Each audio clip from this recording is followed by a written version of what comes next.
Well, hello, and welcome to SoCal Prep Report. My name's Randy Rosenbaum. In a few seconds, we're going to introduce Tarek Fatal, my co-host of the Daily News. We have an interesting program for you today. We're going to talk a little Huntington Beach softball. Jeff Forberg, their fine coach, will join us, and he brought his star pitcher, and she's also a great hitter as well, Zoe Prystajko. She's a tremendous junior who's already committed to Stanford. Also, we're going to talk a little cheer. We have Kaci with us, Kaci Johnson, the head coach of the Santee Falcons in Los Angeles. Of course, we're going to have a cheering program for you, the city championships, on April 29th. But at this point, it's time for us to bring in Tarek Fatal. I know you're pumped up about tonight's show. I'm a little bummed that I didn't have like a pom-pom or something. Well, I feel like that's the ultimate prop to have. We're talking cheer. Where's my pom-pom? Really? I like batons. I still think you'd be a great twirler of the baton. Okay. All right, let's start with a little softball. And the reason we're going to have Huntington Beach on tonight is, you know, they were ranked number 2 last week in these CIF Southern Section polls. Sure. But they beat the number 1 team, Los Alamitos, on Tuesday, 3-2. Zoe P. had 15 strikeouts.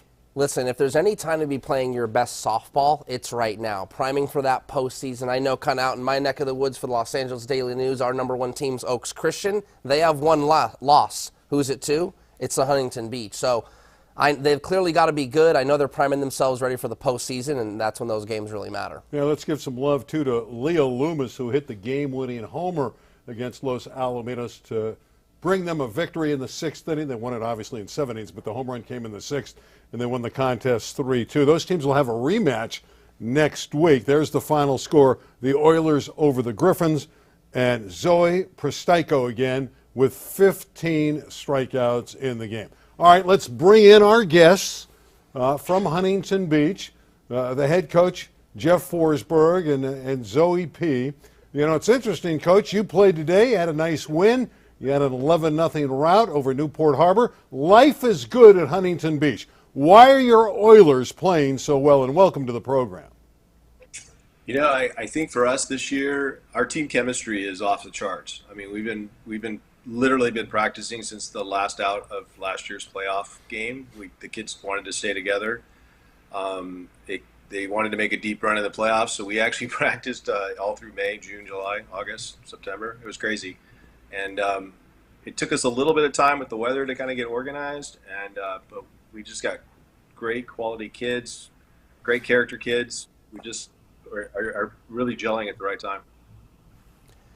Zoe, for you, when you're having a performance like 15 strikeouts, right? Okay, the skill's there, the velocity, but mentally, is there something specific? Is there a routine you put yourself in before a game? You listen to a certain music? How is it you get yourself in this dominant mindset to go out there and do what you do?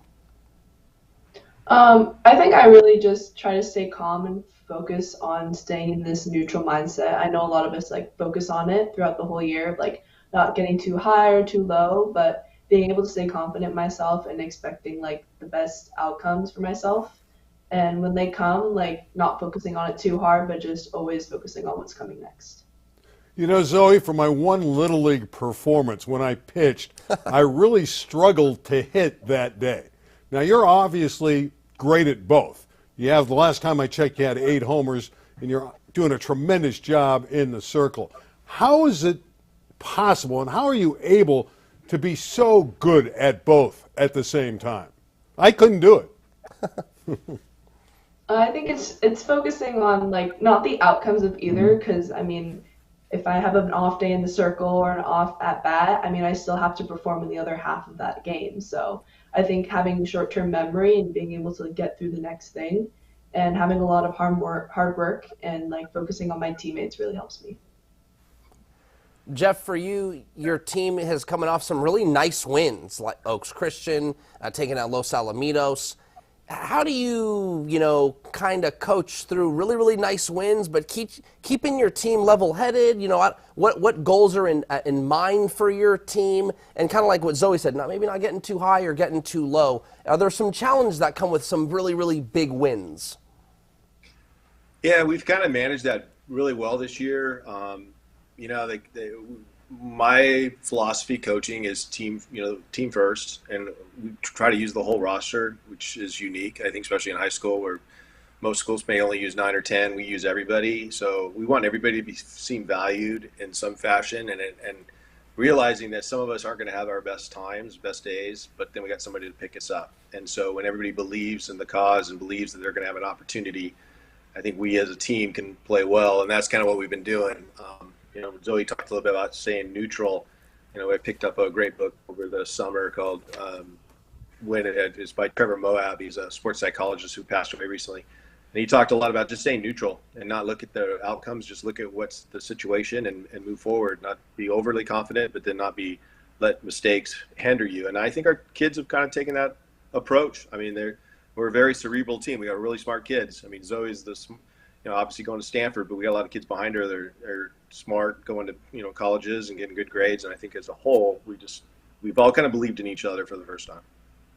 Coach, when you have a high academic team like that, does that make your job easier because they're so smart, or tougher because they're saying, wait a minute, I can do it even better?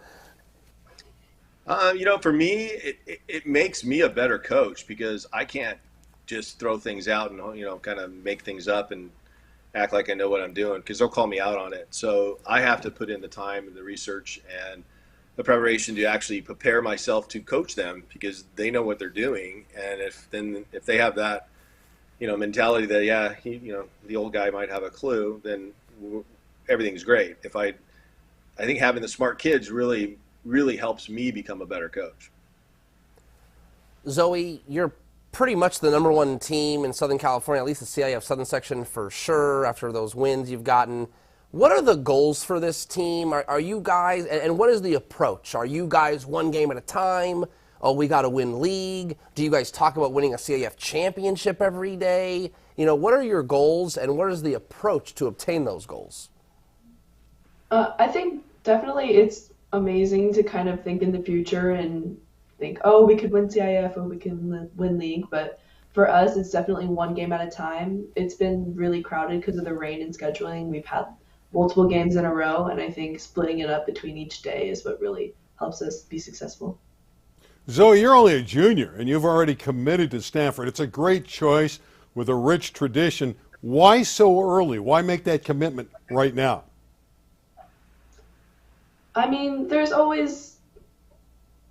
I think I was just ready in my decision. I mean, I went up to campus and I fell in love with the place, and I really wanted to solidify my commitment. And for athletes, I mean, junior season isn't too early or too late, so I think I was ready. How do you see your future, pitching, hitting, when you go to Stanford? Where do they want you to play on the diamond? Pitching is for sure a priority, but I mean, I'm taking everything by little steps, not trying to look too far into the future. If I do get the opportunity to hit, it would be amazing, but I'm very confident in my abilities, just like where I'm at now, and just see where it takes me. Coach, listen, we're obviously talking with Zoe, but a good opportunity for you to showcase your team. Can you share some other great players on your team that make the program so great? Well, this year, like I said, the whole team has been great. We have 5 great seniors. Our senior leadership, we have 4 captains. Zoe's a captain. As a junior captain, and I have 3 senior captains in Carter Mello, Emma Francisco, and Sophia Knight. Soph's going to Boise State, Emma's going to Humboldt, Carter's going to San Luis Obispo. And I think that leadership has really helped us. Our underclassmen, we've got really good kids. We have you mentioned Leah Loomis. She's going to LMU. She's a junior with Zoe. We just have some quality kids. Like I said, high character kids, and it's just been, having Zoe on the team just makes my life really easy, to be honest with you. But the whole team has really rallied around each other, and it's just been a nice experience so far. Well, Coach Jeff Forberg and Zoe P., we appreciate you being on the program. Best of luck. I know there's some other great teams. Norco's very good every year. Certainly in your league, in the Sunset League, Los Alamitos, so you'll have to battle again next week, and teams like Oaks Christian. But Huntington Beach can play with anybody, and we really appreciate you coming aboard tonight, and best of luck going forward. Thank you. Hey, thank you very much. All right, you guys have a great night. Terrific team. There's no question about it with the teams they're beating.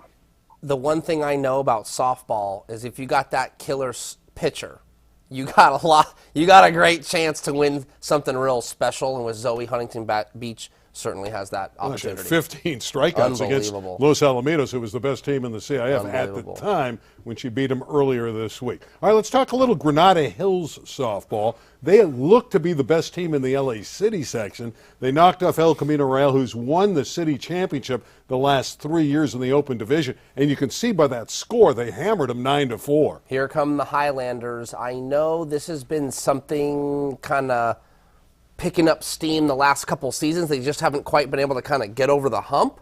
But I think this is the year where we're going to likely see Granada be the #1 seed in the city. Maybe 2 at the, I don't know, maybe, you always think about the San Pedros and teams like that of the world that could get the #1 nod. But they'll get a top seed, I guess is what I'm saying, and they'll have a chance to win the Open Division City title. Yeah, Jocelyn Jimenez is hitting close to 600. And Addison Mormon in the circle has won a lot of games already. Very good. Yeah, she's only a sophomore. Yeah, too. very good. All right, we're going to step out, and when we come back, Tarek's going to be jumping for joy. We're going to see what kind of cheerleading moves he has. Oh, gosh. Because Stacy Johnson's going to come on with us. Kaci Johnson is the cheer coach for our friends at Santee, the Falcons. But first, let's take a break from our good buddies at Pacific Surfliner. California has always been a land of discovery.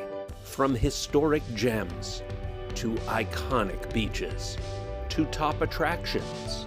Let the Amtrak Pacific Surfliner be part of your journey as you explore more of the place we call home. Reconnect with the communities you love most, with the people you love most. Isn't it time you rediscovered Southern California? Are going to bring the LA City section cheerleading championships to you from Birmingham High School on April 29th.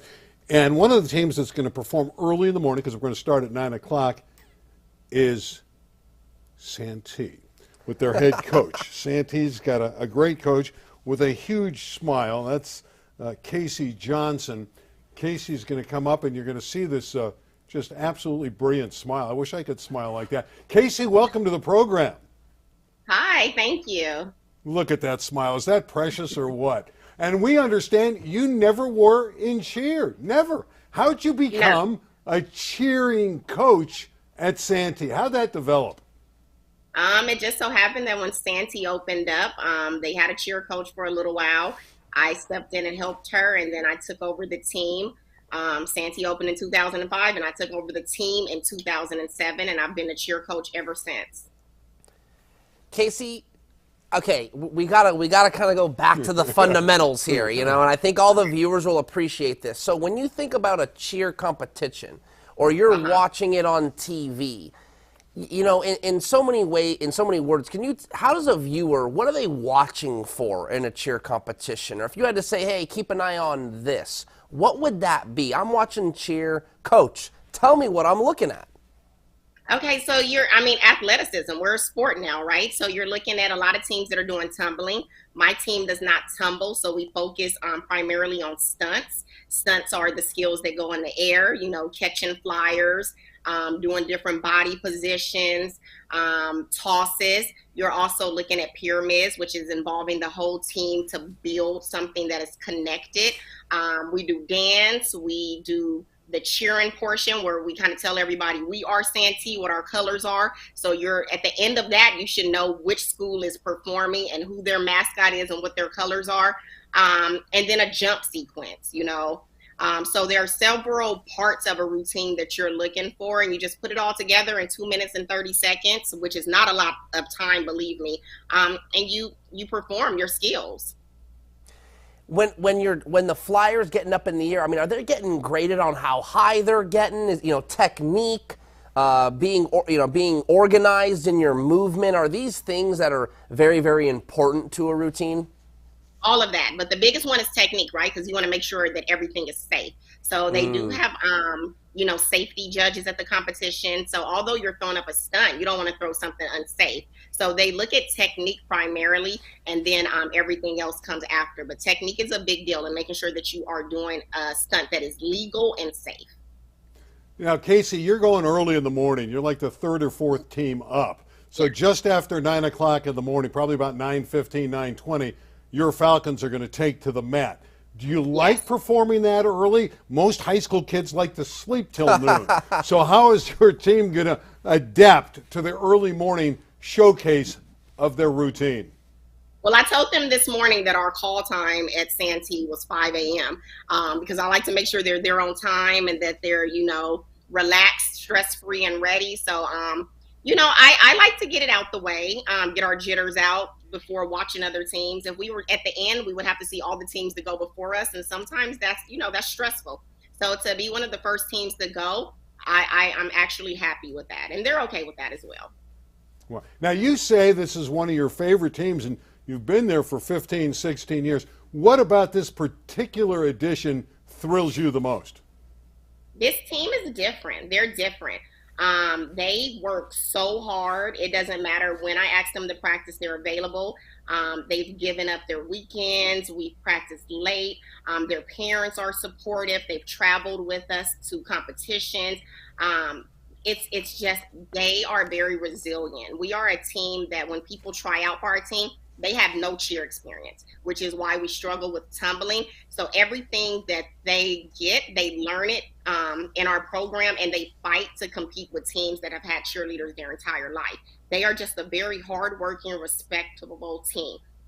They are definitely by far one of the best teams I've ever coached, and I love all of my teams. Kaci, we know cheerleading generally dominated by the lovely ladies out there, but there's some fellas right out in the cheerleading world as well. Do you have any gentlemen on your team? And explain, if there are, who they are, and how they help the team, and how they help your successful team. Oh, yeah. A lot of teams have boys, and I have teams where I've had maybe up to 10 boys. And this year I have one boy. His name is Jason, and the girls love him. We love him. And, they do. We love him. He's a superstar. He's the future of Santee cheer, to be honest. And boys bring something different. They bring strength, right? So our tosses go higher. Our stunts are stronger and tighter. He works really hard. And boys have an option to do the other stuff, the dancing, the jumps. And Jason wants to do it all. So he does everything that the girls do, and he does it well. So, I'm having tryouts in a couple of weeks, and I want boys because they bring something different to the sport. Well, you brought daughters into the world, and both your daughters cheered for you. What was that experience like? Stressful. Because I didn't know how to not bring it home. So the entire trip home, it would be like, why didn't you do this? You should have did this better. But no, it was great. One of my daughters, they both stayed on my team for 4 years. They were both varsity cheerleaders for 4 years. One graduated 2018. The other one this past year, 2022. And they worked hard, but it was hard, that relationship between coach and mom. And then I was also their high school dean. So it was a lot of, no. Yeah.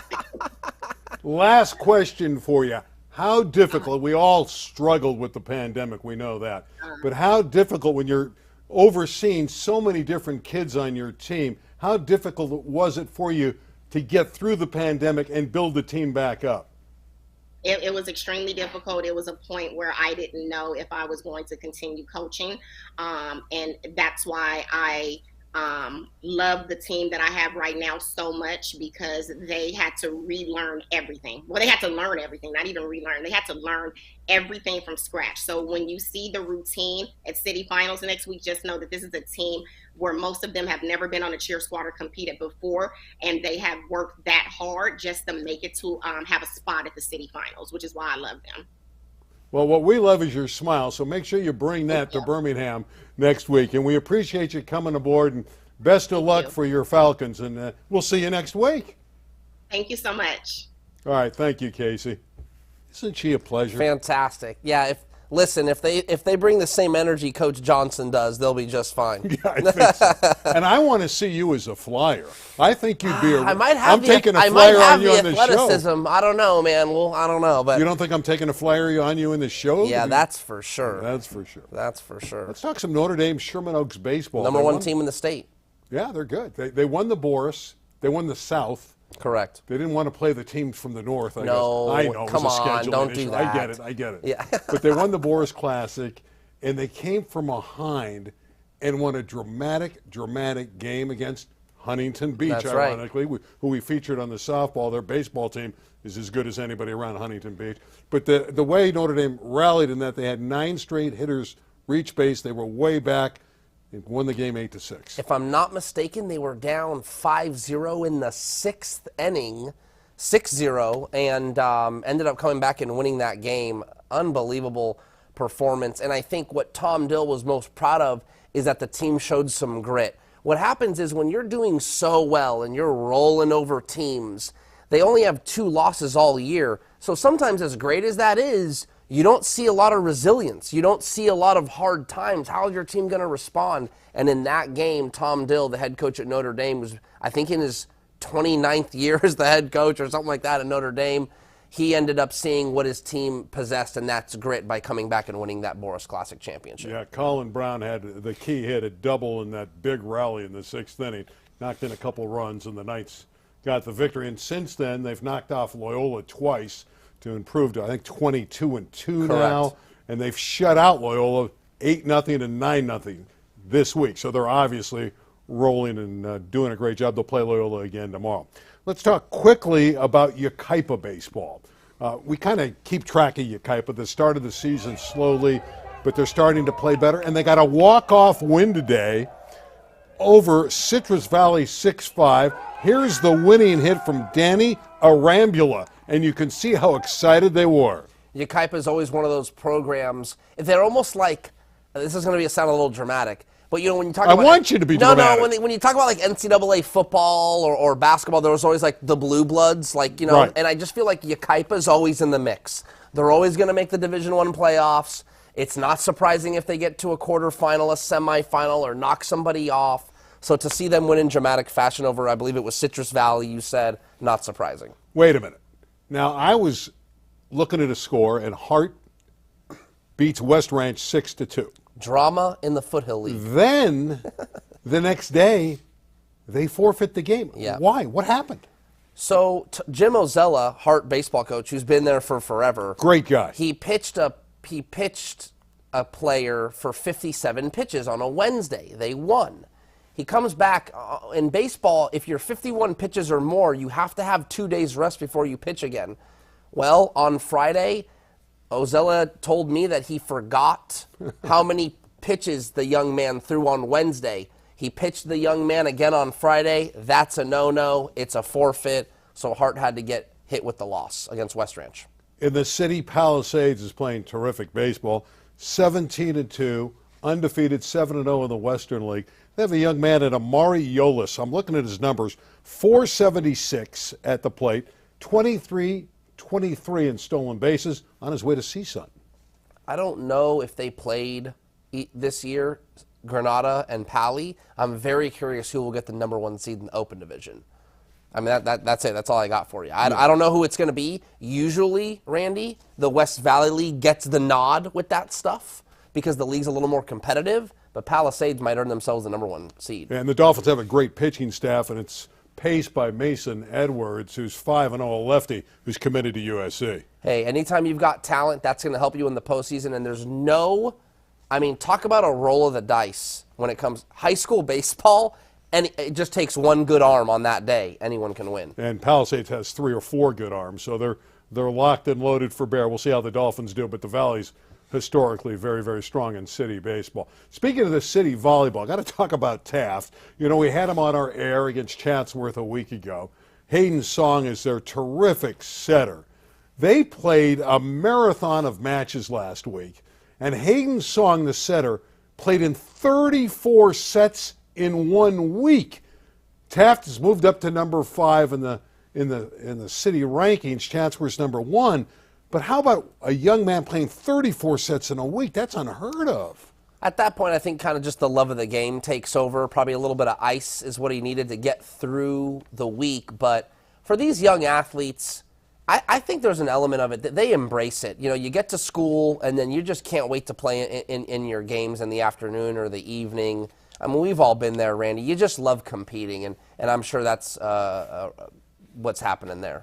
And we're going to have the boys' Open Division Championship game on LA 36.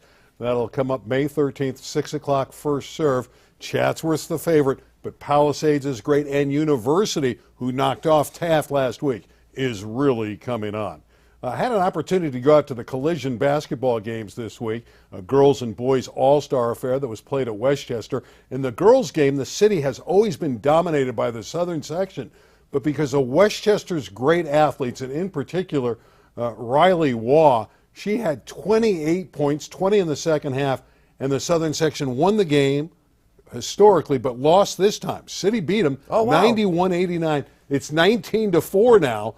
But the city and Waugh came back and won it. Very cool. That's good. Hey, that's always good to see city section get some wins. It's rare you see city section anything beat southern section anything. Southern section got revenge in the boys' game, Yeah. 129, Shocker. 114. No shock there. The good news, though, for the city, Darius, who's great, Darius Carr, great player. Saw him there. He was committed to go to New Mexico State, but then decommitted, scored 44 points. Ooh. Hey, sometimes these exhibition games can be real fun, and anytime someone scores 44 points, that is very, very difficult to do. J.V. Brown looked impressive for the southern section, a lefty out of Rolling Hills Prep. He's going to play at Missouri. All right, we got to talk a little flag football. That's coming up in the fall, and the city section now has 42 schools that are interested. They're not guaranteed, but they're all interested. 42 schools. That's a lot. Not surprising to me. I always felt when they announced the flag football for girls, it doesn't cost a lot of money. You only need like 20 girls. It's going to boom. It's going to boom. I can't wait to go out and cover. I will cover girls flag football because I think it'll be that special. Pacific Surfliner has had enough money in the pot where we're going to do one flag football game presented by them on LA 36 next season. You'll be on the call?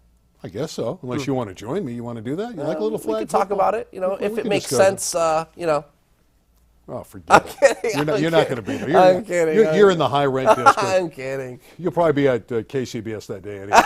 So let's talk about the LA City Section Hall of Fame. I had an opportunity to go there last week. Fantastic. It was a great event. In fact, last week we had Wesley Walker on, a great player from Carson who had a marvelous career with the Jets, and we had Mike Cyphers who went in, the official from Simi Valley, lives out in Simi Valley, coached baseball out there, went in as official, former great player at Canoga Park in basketball. But the highlight of the night started early where John Elway showed up because his head coach, Coach Stroh, was going in, and Darryl Stroh, and he wanted to support his coach. And at the beginning of the night, with Stroh watching his high school star, John Elway, obviously a former superstar in the NFL, he throws it to Wesley Walker. So we had these two All-Pros who played against each other in pro football, collaborate to make a nice pass and catch at the affair. It was great. Whose idea was it? Probably Eric Schottheimer's. No, it was actually mine. But Eric and I were Randy, sitting come together. on, Randy. Now's your chance, man. Yeah, come all on, right. claim it. Yeah, it's mine. It was Yeah, mine. that's a great idea. I think you had mentioned it kind of got the evening started. A little bit of energy, kind of got things rolling a little bit. Well, they start with the legacy group, unfortunately, the people that passed away, and then they get ready for dinner, and you serve a little dinner, and then you start it. And I said, before you start bringing up the current guys, you have Elway, you have Walker right there. Why not do this? It made sense, and they had a ball. In fact, when Wesley came up and said, you know what, now I can say throughout my career, I've worked with all these different great players, I caught a pass from John Elway. Very cool. Very, very cool. All right, where are you this weekend? I don't know. If you don't know, who does? No, honestly, I don't know if I'll be anywhere in particular this weekend. It's kind of the calm before the storm. Today I went to go watch Ella Parker play softball at Notre Dame. Oklahoma commit. Louisville upset Notre Dame and ended up winning. They've got a great player in Hayden Luderer. A couple days ago, I forgot where I was. I was at another baseball game. I'm kind of all over the place. I think I'm going to kind of just lay low this weekend and get back at it next week. We'll be here next week. Thank you, Tarek Fatal. We'll be back next week Thursday night, live at 9 o'clock. We'll have a jam-packed program for her, and we will also have a cheer coach. In fact, I'll tell you who it is. I wrote it down. We had our pick of the litter. Devon Saxon of Birmingham, who's going to host the event. He'll really tee it up for us because the event will be 2 days later. Next Thursday, Devon's on, and we'll have other sports to talk about in SoCal Prep Sports. That's why we're named SoCal Prep Sports. For Tarek, I'm Randy. We'll see you next Thursday night, right here live on SoCal Prep Report. You know, you really should have been a flyer. Listen, all I said was this show, I just wanted some pom-poms. And now you're trying to throw me 10 feet in the air. I'm going to get you a baton. I couldn't throw you 10 feet in the air. That actually was funny. I wasn't expecting you to, when I said pom-poms, when you came out and was like, I just like the batons, that was funny. I liked it. That was funny.